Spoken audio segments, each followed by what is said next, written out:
السلام عليكم ورحمة الله وبركاته. إن الحمد لله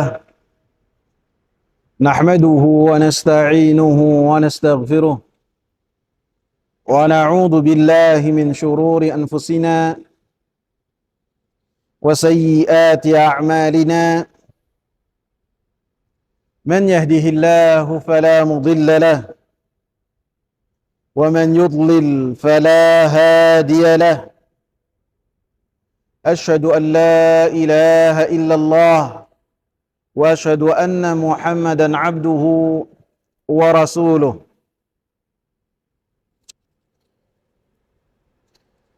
اللهم صل وسلم وبارك على نبينا محمد وعلى آله وصحبه ومن اتبع bihudahu ila yaumil qiyamah.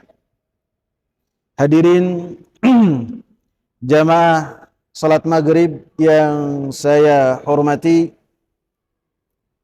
kita lanjutkan pembahasan kita mengenai kitab Tauhid yang disusun oleh Al-Imam Muhammad At-Tamimi rahimahullah. Kita sampai di babud du'a ila syahadati an la ilaha illallah. Bab menyeru kepada kesaksian bahwasanya tiada ilah yang berhak disembah kecuali Allah Subhanahu wa taala. Kita sebelumnya membahas tentang keutamaan berdakwah di jalan Allah Subhanahu wa taala, dan seorang dai haruslah memiliki, ada yang ingat berapa hal? Memiliki 5 mim di belakangnya. Saya ingatnya mim di belakangnya.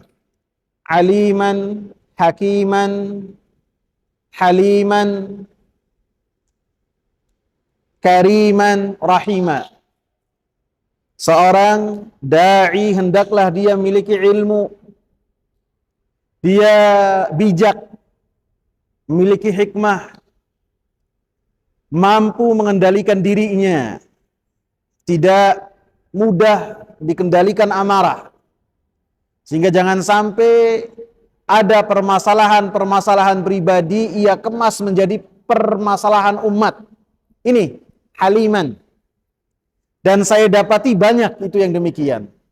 Ada permasalahan-permasalahan antar da'i, bahkan sebelum mereka menjadi da'i, ketika mereka studi misalnya, saya ada mendapatkan kabar yang demikian.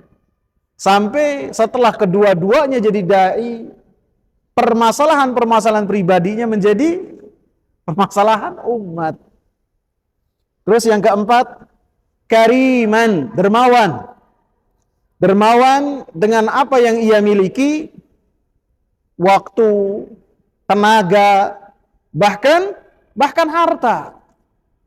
Maka haruslah dermawan. Para ulama yang masih bisa kita dapati ketika membaca biografinya, maka kita dapati mereka adalah orang-orang yang dermawan. Dermawan tentu yang pertama dengan ilmunya, seperti Al-Imam Muhammad bin Shalih Al-Utsaimin. Saya seringkali membaca biografi beliau. Dengan ilmunya, kemudian dengan tenaganya. Beliau memiliki masjid yang besar. Beliau ngajar di masjid tersebut, di Unaizah. Dan ada salah seorang muridnya yang datang terlambat.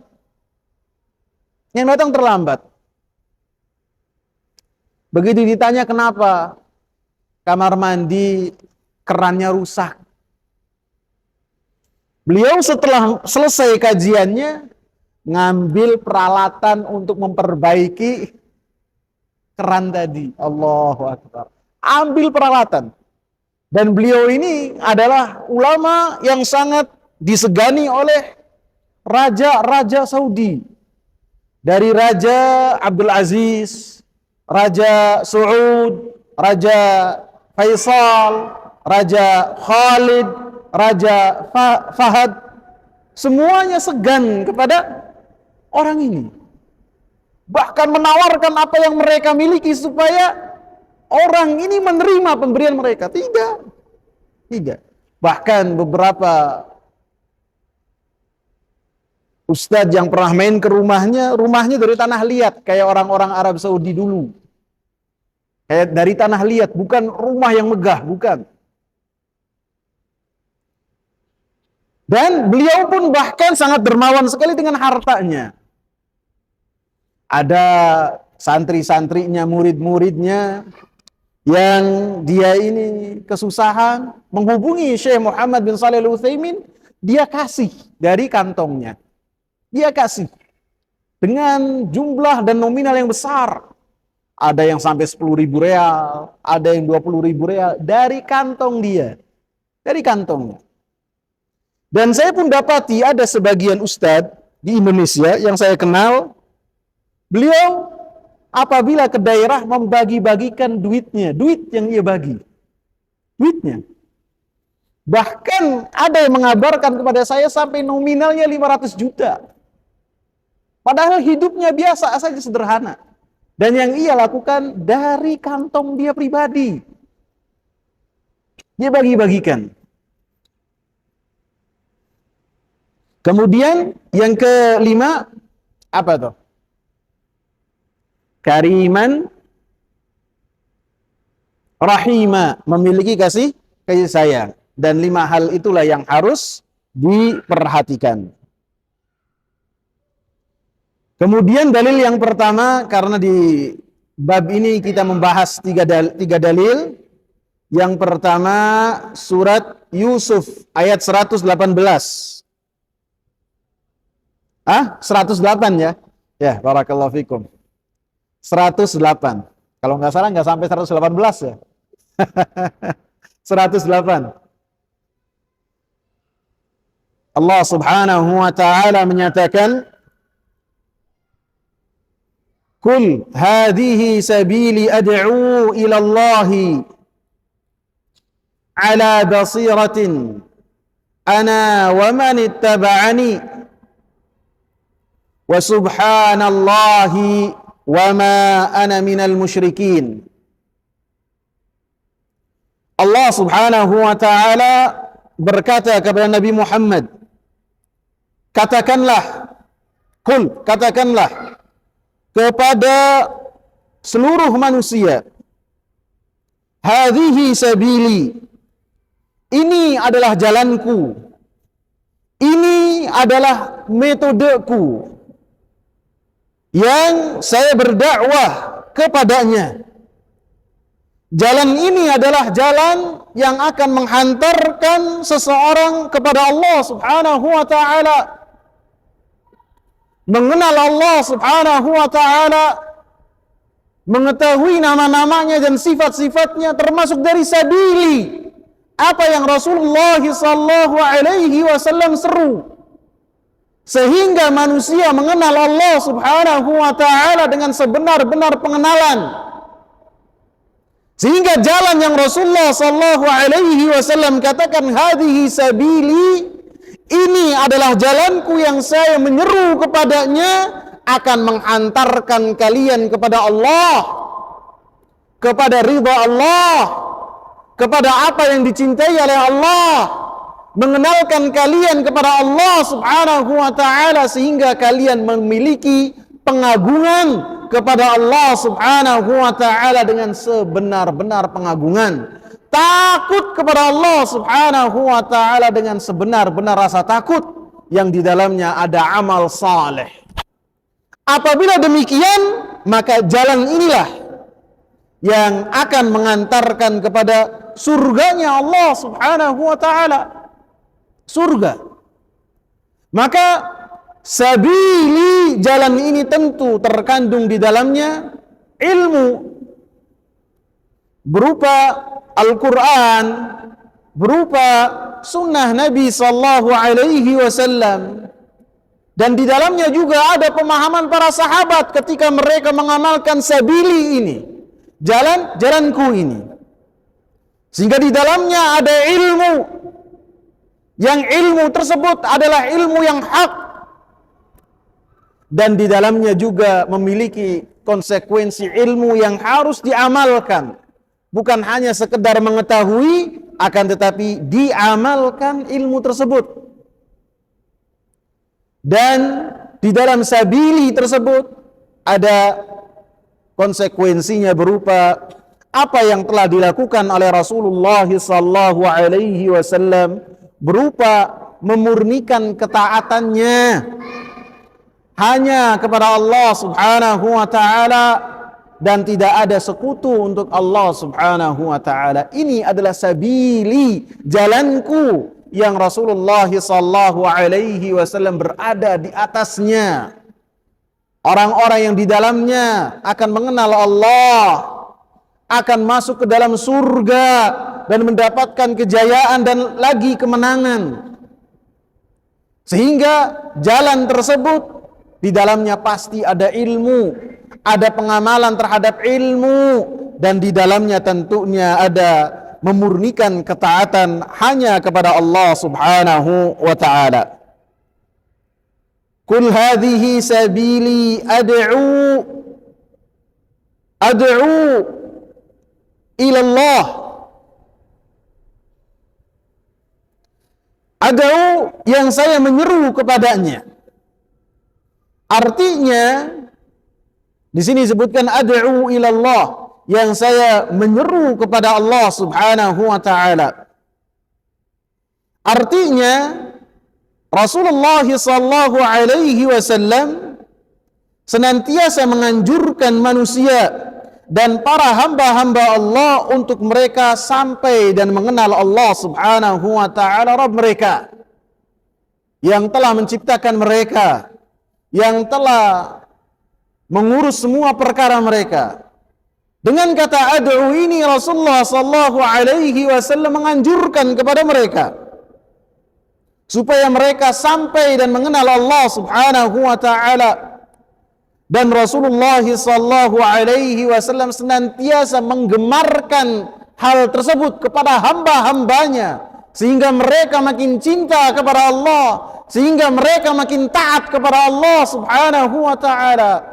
Dan Rasulullah sallallahu alaihi wasallam dengan kata ad'u ini senantiasa menjauhkan manusia dan mengingatkan manusia dengan perkara-perkara yang mereka bisa menjauh dari Allah Subhanahu wa taala. Maka dengan demikian juga dalam ayat ini Allah Subhanahu wa taala katakan, ala basiratin, yaitu Rasulullah sallallahu alaihi wasallam ketika melakukan itu semua di atas ilmu, di atas yakin, tidak ada keraguan-raguan sedikit pun, sehingga apa yang Rasulullah sallallahu alaihi wasallam lakukan dari perkara-perkara yang dengannya Rasulullah mengenalkan para manusia kepada Allah Subhanahu wa taala di atas ilmu, di atas yakin yang tidak ada keraguan sedikit pun di dalamnya. Wa man ittaba'ani, dan demikian juga orang-orang yang mengikutiku, mereka melakukan apa yang telah saya lakukan. Mereka berdakwah di jalan Allah Subhanahu wa taala sebagaimana saya berdakwah di jalan Allah Subhanahu wa taala di atas ilmu dari perkara agama tersebut, dari perkara bagaimana mengenalkan Allah Subhanahu wa taala kepada manusia. Wa subhanallah, dan maha suci Allah Subhanahu wa taala dari perkara-perkara yang dinisbatkan kepada Allah Subhanahu wa taala yang tidak layak dengan keagungan Allah Subhanahu wa taala dan menafikan kesempurnaan Allah Jalla Jalaluh. Wa ma ana minal musyrikin, Dan Allah katakan kepada Nabi Muhammad supaya mengatakan, dan saya bukanlah termasuk dari orang-orang yang melakukan kesyirikan kepada Allah subhanahu wa ta'ala, menduakan Allah subhanahu wa ta'ala dalam beribadah di setiap perkara-perkaraku. Akan tetapi Rasulullah adalah orang a'budullaha mukhlishan lahuddin. Rasulullah yang senantiasa beribadah kepada Allah subhanahu wa ta'ala dan memurnikan ketaatannya hanya untuk Allah subhanahu wa ta'ala. Itu makna singkat dari surat Yusuf ayat 8. Bahwasanya itu adalah pengenalan. Tadi Anda sebut berapa? 8, salah lagi. 108.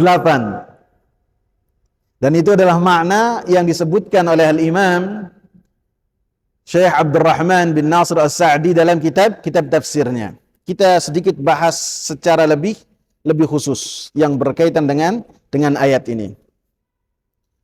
Allah subhanahu wa ta'ala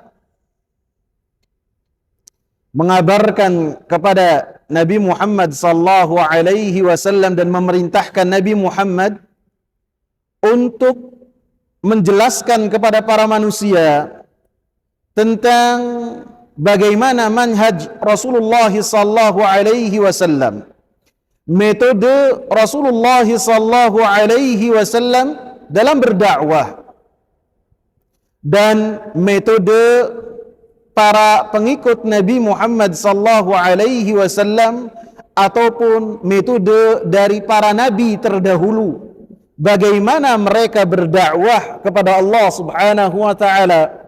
Karena surat Yusuf ayat 108 ini Allah subhanahu wa ta'ala tutup dengannya kisah Nabi Yusuf alaihi salam. Artinya Allah subhanahu wa ta'ala memerintahkan kepada Nabi Muhammad untuk menjelaskan kepada manusia, ini adalah jalanku dan jalan para nabi sebelumku, yang mana mereka semuanya berdakwah di jalan Allah subhanahu wa ta'ala. Dan ketika berdakwah dan menyeru ke jalan Allah subhanahu wa ta'ala, ala basirah, di atas ilmu, di atas basirah, menunjukkan bahwasanya siapa yang berdakwah di jalan Allah subhanahu wa ta'ala tanpa basirah, tanpa ilmu, tanpa bekal, maka tidaklah termasuk dari ayat ini, walaupun orangnya adalah orang alim ataupun orang yang berilmu. Artinya ketika orang alim, orang yang berilmu, dia memiliki ilmu, akan tetapi dia tidak berdakwah di jalan Allah, tidak mengingatkan manusia supaya mereka mengenal Allah subhanahu wa ta'ala, maka dari ayat ini mereka bukanlah termasuk dari pengikut Rasulullah sallallahu alaihi wasallam yang tercantum dalam ayat ini. Begitu juga orang-orang yang mereka berdakwah di jalan Allah subhanahu wa ta'ala tanpa memiliki basirah, tanpa memiliki ilmu, maka mereka pun bukanlah termasuk dari yang disebutkan dalam ayat ini. Bukanlah orang yang mengikuti Rasulullah sallallahu alaihi wasallam dengan sebenar-benar ittiba. Paham apa bingung, ikhwan? Paham apa bingung? Bingung ya? Bingung? Saya sebutkan. Kita lebih perinci lagi. Dalam ayat ini Allah subhanahu wa ta'ala katakan, hadhihi sabil ad'u ila Allah, hadhihi sabili ad'u ila Allah. Katakanlah, ini adalah jalanku yang saya berdakwah di jalan Allah subhanahu wa ta'ala. Arti dari saya berdakwah di jalan Allah subhanahu wa ta'ala artinya ada dua.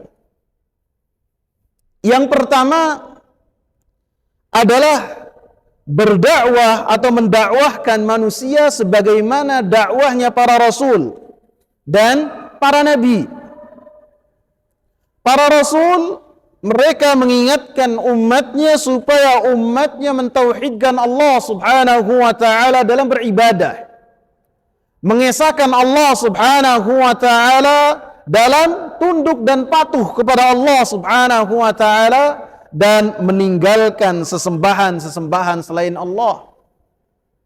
Dan maknanya juga masih makna yang pertama, berdakwah dan mengajarkan kepada manusia terhadap syariat-syariat yang telah dibawa oleh Rasulullah sallallahu alaihi wasallam yang berkaitan dengan hukum-hukum perkara halal, perkara haram.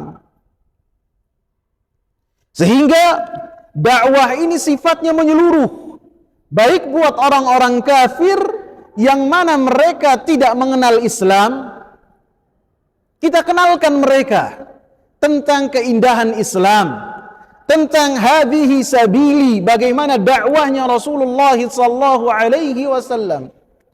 Karena sebagian besar orang-orang kufar mereka mengenal Islam dengan pengenalan yang salah. Bisa jadi yang mereka kenal tentang Islam itu adalah sekte-sekte ataupun sempalan-sempalan yang dimasukkan oleh orang-orang kufar untuk menodai keindahan Islam sebagai rahmatan lil alamin. Sehingga bisa jadi mereka mengenal Islam dengan Islam yang dibawa oleh tokoh-tokoh tertentu. Bisa jadi mereka mengenal Islam hanyalah Islam yang mereka dengar sebelumnya tentang revolusi Iran misalnya. Bisa jadi mereka mengenal Islam dengan misalnya kemelut yang terjadi di Suriah. Misalnya yang mereka dengar adalah ISIS. Sehingga mereka tidak mengenal dan mengetahui tentang dakwah tauhid. Bahkan bisa jadi yang mereka kenal tentang Islam yaitu Islam yang di dalamnya bagaimana menyembah hewan, bagaimana mereka mengkeramatkan sesuatu yang tidak bermanfaat di sisi Allah Subhanahu wa taala sedikit pun. Sehingga kita berdakwah, ad'u ilallah, mendakwahkan hal tersebut baik kepada orang-orang kufar ataupun kepada orang-orang mukminin. Orang-orang mukminin pun tetap diingatkan supaya mereka memperhatikan perkara tauhid. Bahkan bagi mereka yang bermaksiat kepada Allah Subhanahu wa taala dari kalangan orang-orang yang beriman. Dan kita tahu maksiatnya adalah maksiat termasuk dari dosa-dosa besar, kita seru mereka ke jalan Allah supaya mereka bertaubat dan kembali kepada jalan Allah Subhanahu wa taala. Maka dakwah ad'u ilallah adalah berdakwah kepada tauhid, berdakwah kepada ajaran-ajaran ataupun hukum-hukum, menjelaskan tentang ini halal, ini haram, ini boleh, ini makruh, ini sunnah, ini wajib. Maka itu semua adalah termasuk dari ad'u ilallahi ala basirah. Makna yang kedua dari ad'u ilallah yaitu supaya setiap orang yang berdakwah di jalan Allah Subhanahu wa taala mereka haruslah ikhlas kepada Allah Subhanahu wa taala. Ad'u ilallah, hendaklah engkau ketika berdakwah di jalan Allah Subhanahu wa taala tujuannya untuk Allah Subhanahu wa taala, supaya manusia mengagungkan Allah Subhanahu wa taala, supaya manusia ketika beribadah hanya untuk Allah Subhanahu wa taala, supaya manusia menegakkan ajaran Allah Subhanahu wa taala, supaya manusia mendapatkan hidayah dari Allah Subhanahu wa taala dan dalam rangka memberikan manfaat kepada manusia dan dalam upaya menyelamatkan mereka dari kesyirikan, dari perkara-perkara bid'ah, dari perkara-perkara yang di dalamnya ada penyelisihan di dalam agama ini. itu adalah dakwah yang ikhlas kepada Allah Subhanahu wa taala. Maksudnya adalah demikian. Berharap supaya manusia mengagungkan Allah, berharap supaya manusia takut kepada Allah, berharap supaya manusia tunduk dan patuh kepada Allah Subhanahu wa taala, dan supaya manusia ada di atas hidayah Allah Subhanahu wa taala, jauh dari kesyirikan, jauh dari perbuatan bid'ah dan perkara-perkara yang menyelisihi apa yang telah dibawa oleh Rasulullah sallallahu alaihi wasallam. Maka ini adalah dakwah yang maknanya ad'u ilallah. Bukanlah ad'u ilallah seperti yang disebutkan oleh Al-Imam Syekh Shalih Al-Fauzan hafizahullah. Beliau mengatakan, bukanlah makna dari orang yang berdakwah di jalan Allah Subhanahu wa taala, dia berdakwah, dia menyampaikan ceramahnya, dia berkhutbah supaya manusia mengetahui tentang kepintarannya, supaya manusia menghormati dirinya, supaya manusia menyanjung dirinya, supaya manusia ketika dia berkata berkumpul di hadapannya, supaya manusia memuji dirinya. Maka ini adalah bisa dikatakan indikasi-indikasi seseorang tidak ikhlas kepada Allah Subhanahu wa taala. Orang yang ikhlas ketika berdakwah di jalan Allah Subhanahu wa taala, yang penting manusia itu menegakkan agama Allah. Baik ketika menegakkan agama Allah Subhanahu wa taala, dia hadir di majelis dia atau di majelis yang lain. Yang penting orang tersebut mengenal Allah. Baik ketika mengenal Allah Subhanahu wa taala melalui lisan kita ataukah melalui lisan orang lain. Yang orang tersebut kita ketahui, orang tersebut emang memiliki ilmu. Tidak susah orang yang ikhlas dalam berdakwah di jalan Allah Subhanahu wa taala. Sehingga dikatakan oleh Imam Muhammad bin Shalih Al-Utsaimin rahimahullah, beliau mengatakan bisa jadi seorang dai ketika berdakwah, maka ketika dia mendapati orang-orang tidak melaksanakan perintah Allah yang keluar dari lisannya, terkadang ia marahnya karena perintah tersebut keluar dari lisannya. Oh, mereka tidak melaksanakan perintahku. Bukan karena mereka menyelisihi perintah Allah dan Rasulnya. Paham? Apa bingung? Paham ya? Jadi ini adalah domain hati.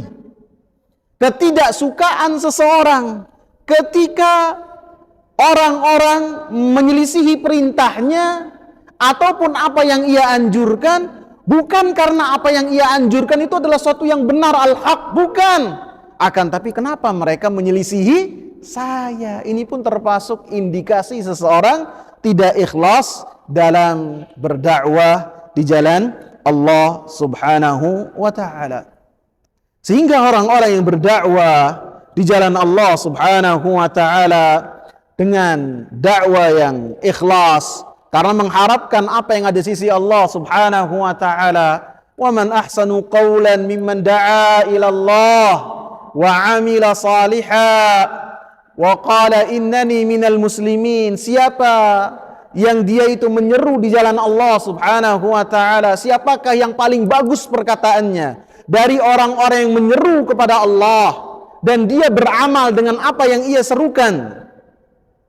Keutamaan dakwah yang lainnya, Rasulullah sallallahu alaihi wasallam katakan kepada Ali radhiyallahu anhu, la an yahdiyallahu bika rajulan wahidan khairun laka min humrin na'am. Apabila engkau, coba diingatkan anak-anak, suruh keluar aja. Apabila Allah Subhanahu wa ta'ala memberikan hidayah kepada seseorang satu saja melalui jalan engkau karena engkau menjelaskan, maka itu lebih baik daripada onta merah. Onta merah itu adalah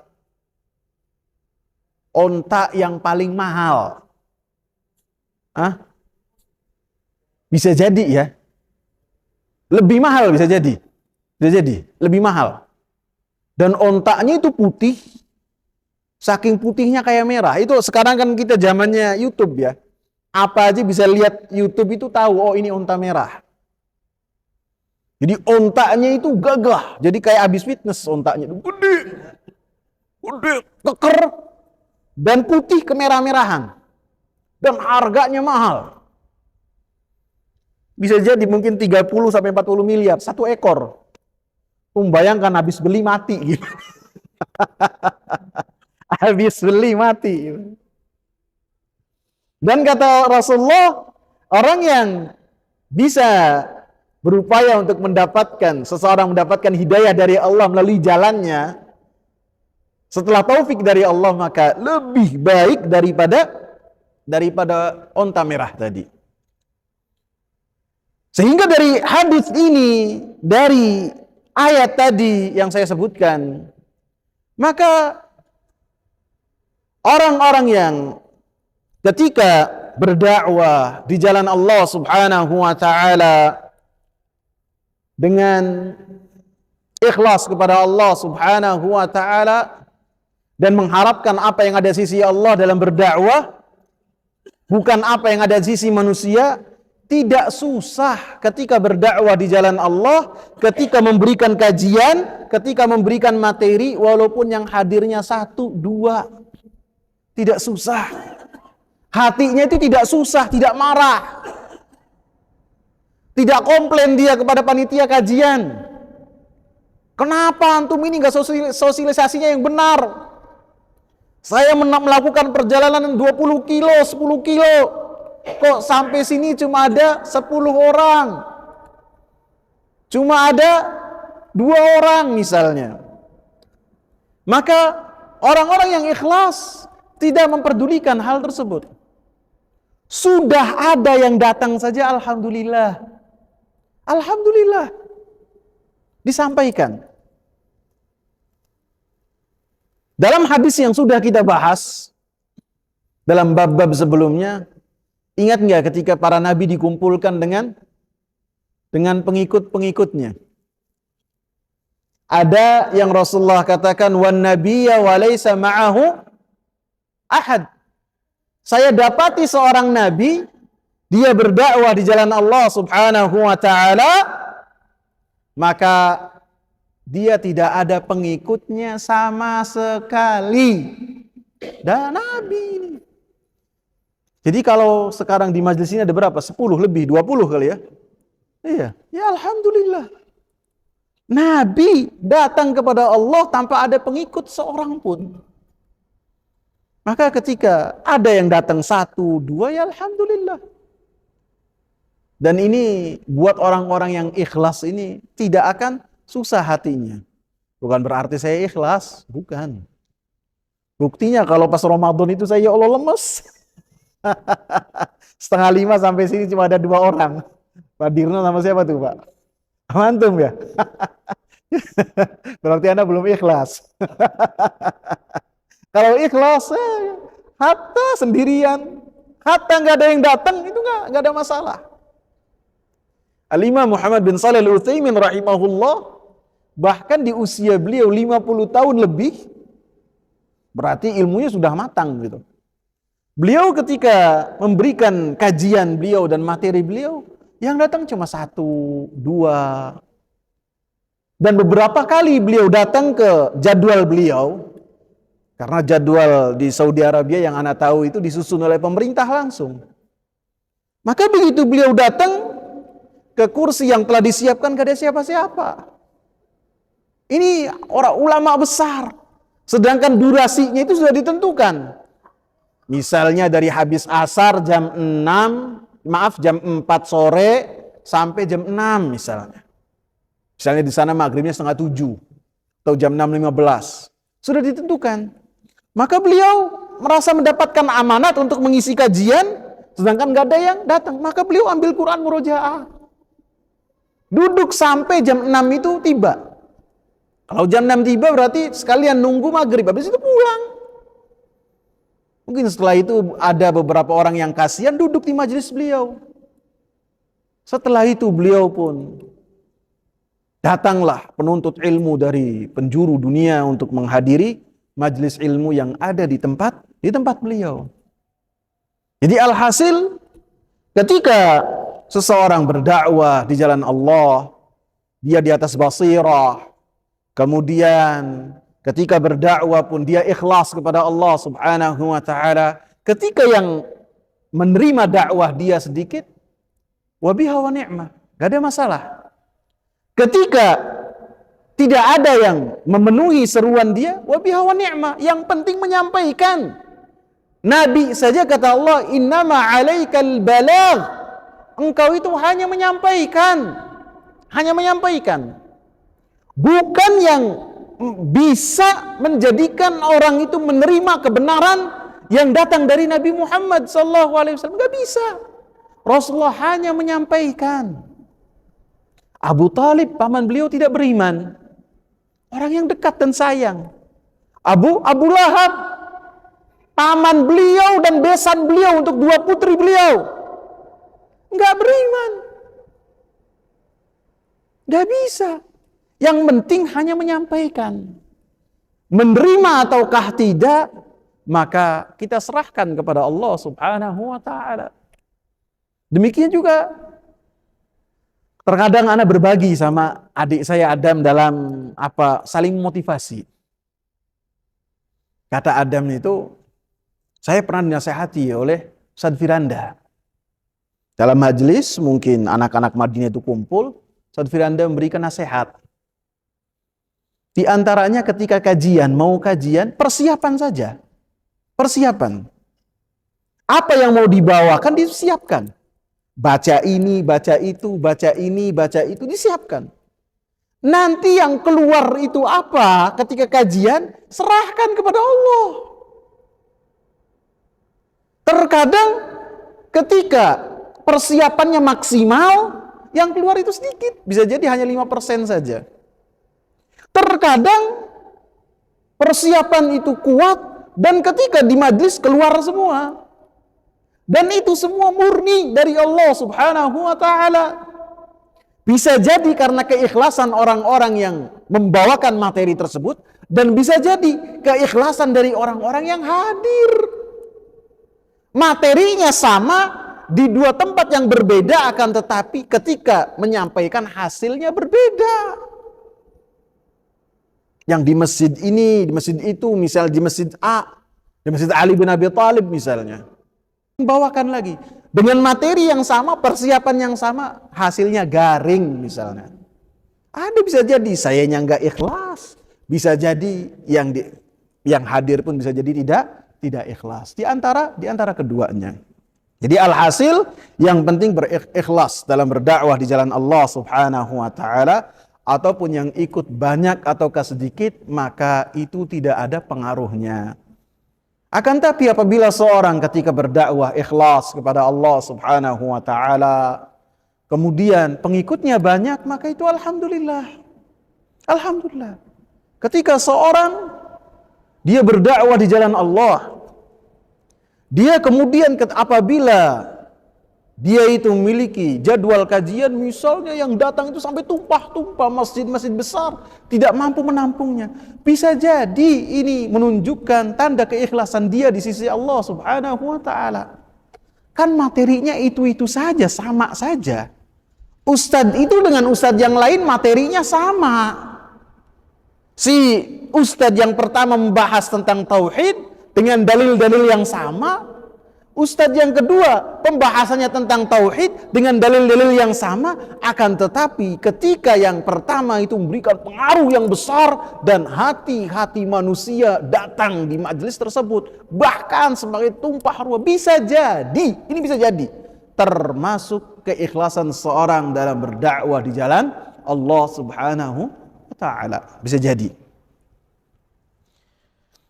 Jadi ketika seseorang berdakwah dan mengharapkan namanya dikenal dan orang-orang pun berkumpul dan mengagungkan dia, maka ini bukanlah termasuk dari jalan para salafus saleh.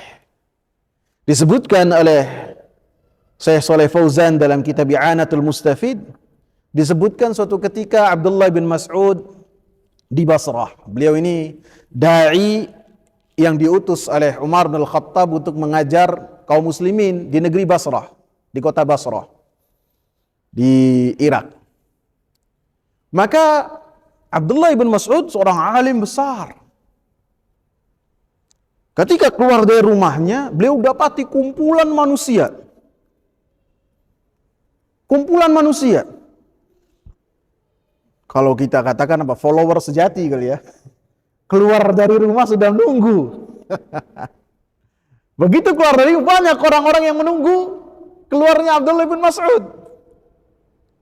Abdullah bin Mas'ud tunggu, mereka diam saja. Abdullah bin Mas'ud jalan, mereka ngikut di belakang. Itu kalau kita bisa jadi update status nih. Nih, saya lagi sama jamaah saya banyak. Abdullah bin Mas'ud langsung nengok ke belakang.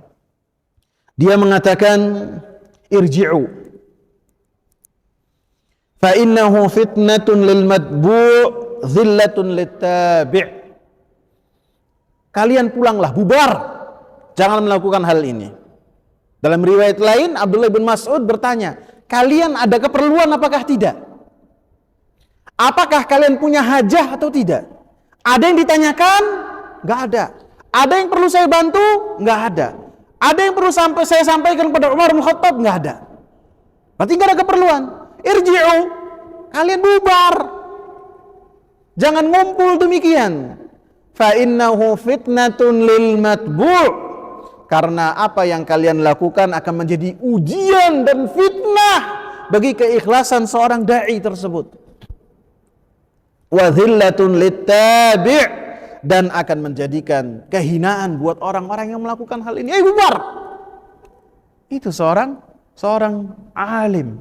Seorang alim ketika fitnah itu belum datang, dia sudah bisa menciumnya. Ini mau ada fitnah nih. Bisa dia menciumnya. Seorang alim bisa memprediksi akan adanya fitnah. Orang jahil bisa jadi dia tidak mengetahui fitnah terjadi ataupun baru mengetahui ketika fitnah itu telah berlalu. Selanjutkan ikhwah.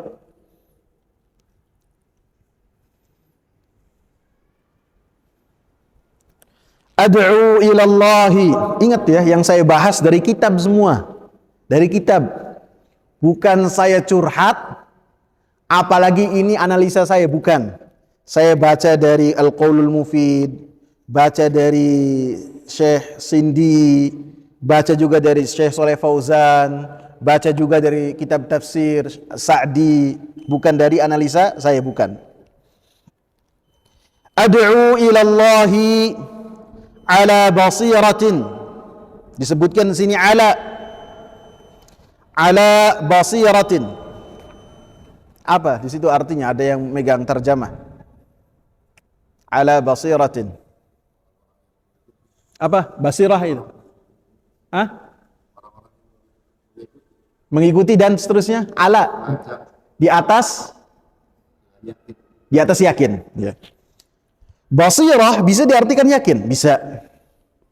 Basirah bisa juga diartikan ilmu. Bahkan kata Syekh Shalih Fauzan, antum Pak Fauzan ya. Barakallahu fik. Bal hiya a'la darajatil ilm. Bahkan yang namanya basirah itu tingkatan yang paling tinggi dalam ilmu, itu basirah. Bisa dikatakan basirah adalah ilmu yakin yang tidak ada keraguan sedikit pun di dalamnya.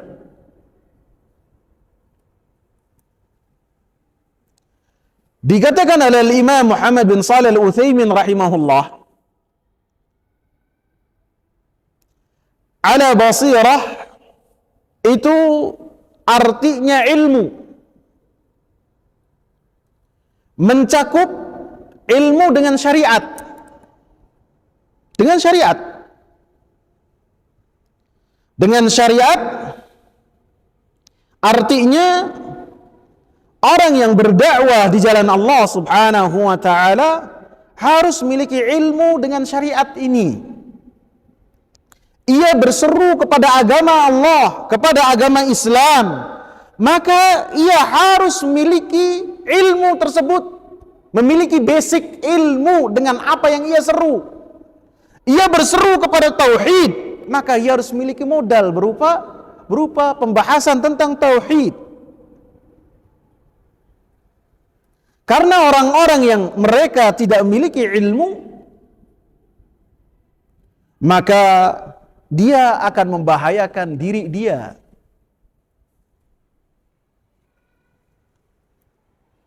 Karena orang yang berdakwah di jalan Allah Subhanahu wa taala, maka ketika berdakwah dia akan berhadapan dengan syubhat-syubhat, dengan diskusi-diskusi, dengan dialog-dialog yang bisa jadi ada orang-orang yang menentangnya. Maka ketika berdakwah tidak memiliki basic ilmu, maka dia tidak akan mampu menjawab pertanyaan-pertanyaan tersebut. Dia tidak akan mampu melepaskan dirinya dari ikatan syubhat yang dilempar oleh orang-orang yang tidak suka dengan tingginya agama Allah Subhanahu wa ta'ala. Sehingga orang-orang yang demikian menjadikan apa yang ia lakukan sebagai kerusakan dalam dakwah itu sendiri. Akan menghancurkan dakwah itu sendiri. Dia tidak menolong Allah, tidak menolong agama Allah dengan apa yang dia lakukan, tidak. Akan tapi mau tidak mau dia termasuk dari orang-orang yang memerangi agama Allah Subhanahu wa ta'ala. Karena setiap orang tahu kapasitas dia. Dia itu tak ala basirah ataukah bukan. Maka ketika memaksakan diri, maka membahayakan. Bisa jadi agama yang mulia ini, dakwah yang indah ini akan rusak dengan apa yang ia lakukan. Ketika dia memiliki inisiatif dalam berdakwah yang tidak pernah dicontohkan oleh orang-orang terdahulu, yang mereka lebih ikhlas dan mereka lebih memiliki ilmu dalam berdakwah di jalan Allah Subhanahu wa ta'ala. Dan ketika berdialog, berdiskusi dengan orang-orang yang memiliki perbekalan berupa syubhat-syubhat, maka dia tidak mampu menjawabnya, maka ini menjadi sebuah batu sandungan untuk dakwah yang mulia ini. Begitu juga ilmu yang berkaitan dengan mengenal apa yang halal dan mengenal apa yang haram. Ini syarak.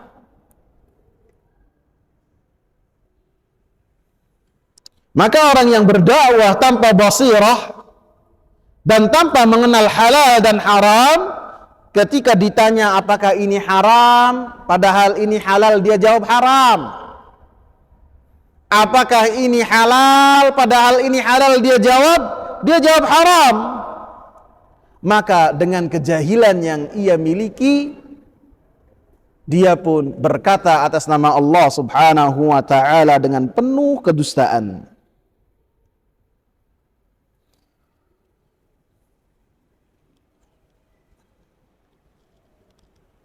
Dan orang-orang yang berdakwah di jalan Allah Subhanahu wa ta'ala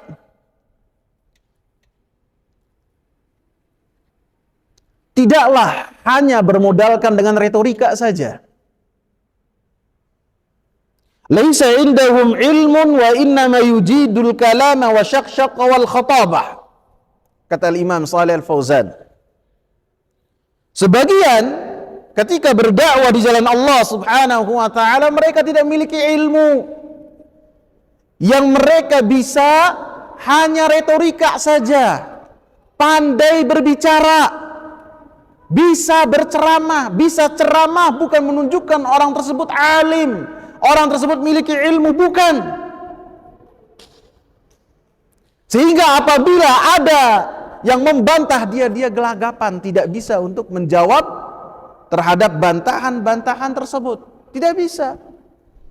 Sehingga Bagaimana kita mengetahui orang itu alim ataukah bukan, Ustaz? Kita kan orang-orang awam. Bagaimana kita mengetahuinya? Maka cara mengetahuinya, la ya'riful fadla illa dzul fadli. Tidaklah mengetahui keutamaan kecuali orang yang memiliki keutamaan tersebut. Tidaklah mengetahui orang itu alim kecuali orang alim. Sehingga dibutuhkan kita mengetahui orang ini alim ataukah bukan. Dari siapa? Bukan dari orang-orang yang hadir di majelis ilmu, bukan. Akan tapi siapa? Kita mengenal seorang ustadz siapa? Kita tanya, ustadz si fulan ini pantas nggak untuk memberikan kajian? Akidahnya selamat ataukah tidak? Di Indramayu banyak ustadz, ditanyakan kepada ustadz-ustadz tersebut. Tidak kita melihat, oh ini pandai berbicara. Sehingga sebagian memaksakan diri untuk tampil walaupun dia itu bukan ahli ilmu. Dan saya ingatkan, ini bukan perkataan saya, ini adalah perkataan Syekh Shalih Fauzan hafizahullah. Dan termasuk juga ilmu dikatakan oleh Imam Muhammad bin Shalih Al-Utsaimin rahimahullah, bil ilmi bihalil mad'u. Ia mengetahui dengan keadaan orang-orang yang ia dakwai. Ia harus mengetahui, nih orang yang ia dakwai levelnya gimana.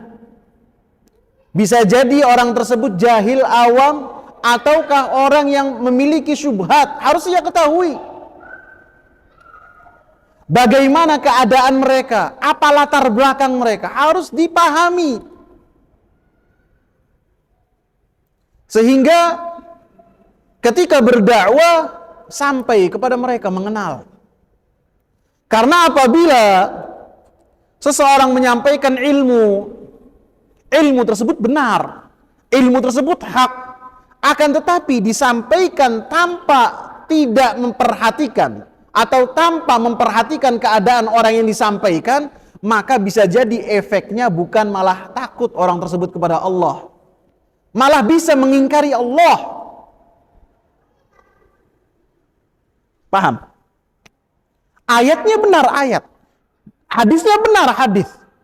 Ayat tidak mungkin ini ayat sahih ya. Ayat sudah termaktub dalam Al-Quran.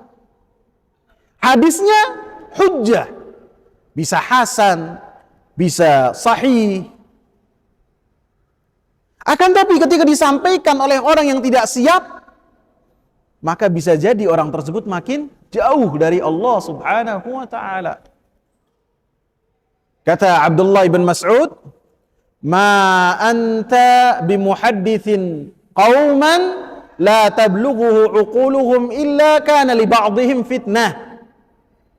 Tidaklah engkau memberikan ayat, memberikan hadis kepada sebagian kaum yang mana kaum tersebut tidak mampu menguasai secara latar belakang mereka. Mereka bukan levelnya untuk membahas hal tersebut, kemudian kau paksakan membahas pembahasan yang berat, kecuali di sebagian mereka akan terjadi fitnah. Bisa jadi mereka akan lari dari majelis ilmu, akan menjauh dari sholat berjamaah yang tadinya rajin, bisa jadi.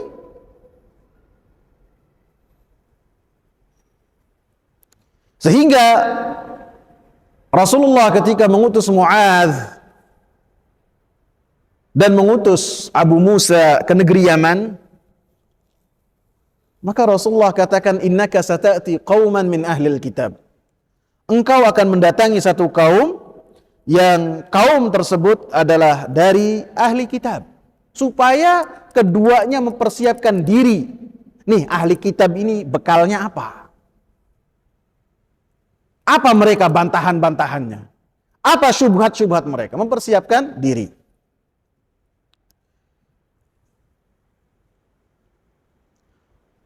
Wal ilmi bisabilil musili ilal maqsud.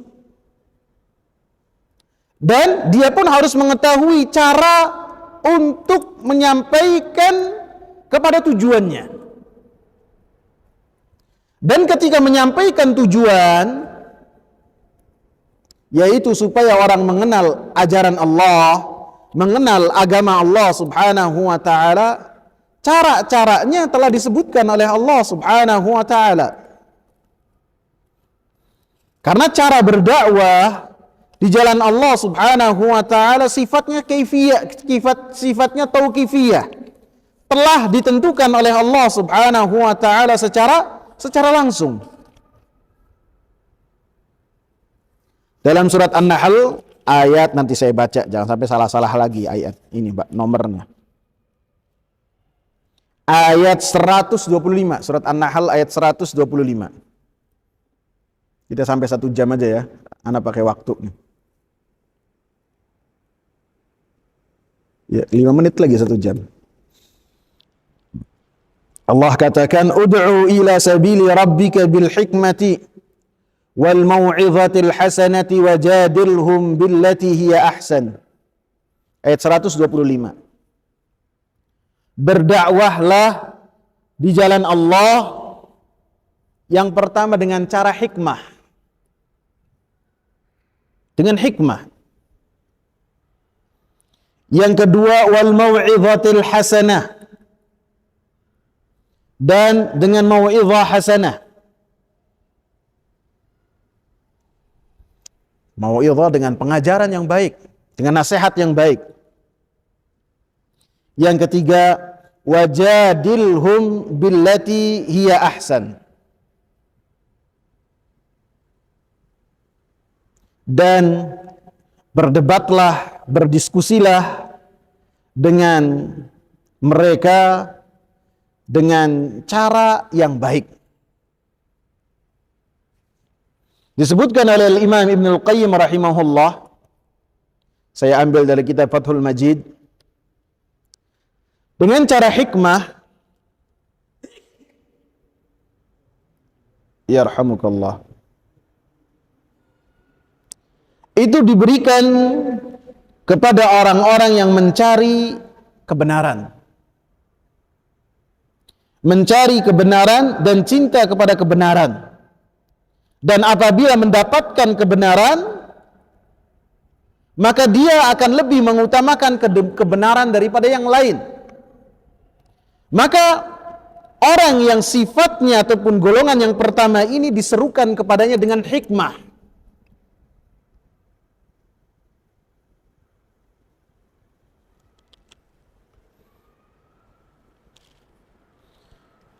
Dengan diberikan penjelasan-penjelasan, baik tentang tauhid, baik tentang pengenalan kepada Rasulullah sallallahu alaihi wasallam atau sebelumnya pengenalan tentang Allah Subhanahu wa taala dengan hikmah. Hikmah itu bisa dikatakan meletakkan sesuatu pada tempatnya. Termasuk bentuk hikmah adalah ketika Rasulullah sallallahu alaihi wasallam bertemu atau mendapati seorang Arab Badui kencing di masjid, maka Rasulullah menghadapinya dengan hikmah. Tidak dibentak, tidak diusir, akan tapi dibiarkan oleh Nabi dan kemudian Nabi bersihkan dan kemudian Nabi nasihati. Ini hikmah. Ketika ada orang yang berbicara dalam sholat, Rasulullah pun menasihatinya dengan lemah lembut. Sehingga kata Muawiyah bin Al-Hakam, pelakunya, mengatakan, saya tidak pernah mendapati seorang pengajar, pendidik yang lebih hikmah daripada Rasulullah. Dengan lembut. Ini diberikan kepada orang-orang yang mereka pemahaman agamanya masih dangkal. Akan tetapi ketika Rasulullah bertemunya dengan sahabat yang sudah lama melazimkan dirinya dengan Rasulullah, kemudian mereka masih melakukan kemaksiatan ataupun pelanggaran yang ini tidak layak dilakukan, Rasulullah membentaknya dengan bentakan-bentakan yang keras. Sebagaimana Abu Dzar ketika menyebutkan tentang ibunya Bilal dengan sebutan yang jelek, mengatakan dasar anaknya orang hitam. Dipegang kerahnya sama Rasulullah. Dibentak dengan bentakan yang sangat keras. Abu Dzar ini as-sabiqin al-awwalin. Bukan sembarang sahabat, as-sabiqin al-awwalin, orang 40 pertama yang masuk Islam. Sabiqin al-awwalin, 40 orang pertama yang masuk Islam. Itu makna dari as-sabiqin al-awwalin. Maka itu adalah hikmah. Habis ikhwan ya, udah 1 jam. Insyaallah kita lanjutkan pada pertemuan yang akan datang, langsung membahas ke poin ini. Poin mana saya ini? Ini poin ini. Yaitu tentang jalan memiliki ilmu yang berkaitan dengan cara ataupun jalan yang menyampaikan kepada tujuan. Semoga bermanfaat. Subhanakallahumma bihamdika asyhadu an la ilaha illa anta astaghfiruka wa atubu ilaik. Assalamu alaikum warahmatullahi wabarakatuh.